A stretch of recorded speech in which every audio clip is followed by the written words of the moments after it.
One of the things that's just incredible about the race is the people. We have more volunteers by far than athletes, and those volunteers just put their heart and soul into the race. There's only 150 people that get into SOS every year. There's 250 volunteers.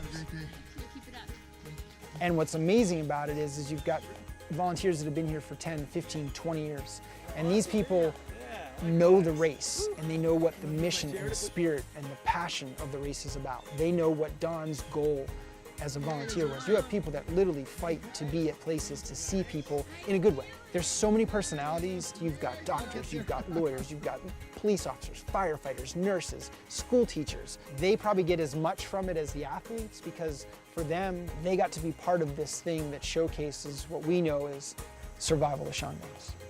The majority of volunteers have been here almost from the beginning. And it's interesting because in town, I hear people talking about the SOS, and they're talking about their spot in the race. People really have ownership of their involvement and commitment to the SOS. It's a highlight that a lot of people in the community who volunteer look forward to. And I think that's a beautiful thing. The volunteers every step of the way are there. And I didn't always see that when I was just a crew person and, cheering.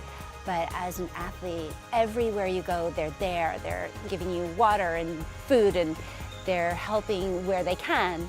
I really appreciate that now, going through the whole race from beginning to end, the importance of those volunteers. You are a survivor! It is a big family reunion at the top of the mountain when everybody's there and they see their athlete finish and sharing stories about the race. It's really like coming home. You get to watch the various stages of people's lives, and it's the best thing in the world. Lanahan, Kevin, you are a survivor! I think the definition of family can be extended beyond genetic links to emotional links, so that people who bond through SOS develop into a family. The most satisfying thing in my life probably was doing the race 3 times with my son, and my wife has always been supportive of my triathlon endeavors, so it's always been, a family affair.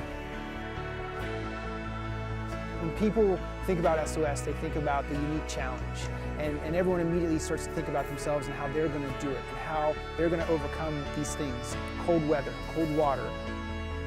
There's a lot of SOS racers that will take that day on the calendar and put it out there as an inspiration to get them through tough times. They might be going through chemo, they may be going through a loss of a family member, but they look at that second Sunday in September as the point to get to. And then they get to the SOS starting line, and they see the family that's there, and they start to relax just a little bit. And then, as we say go, you see a lot of those anxious faces start to smile. And as you see them go through the course, whether it's on the bike or those runs, they start to get more and more confidence and more reminder of what SOS is about, which is coming through and delivering on the promise you make to yourself, which is, I'm going to be a survivor today. You are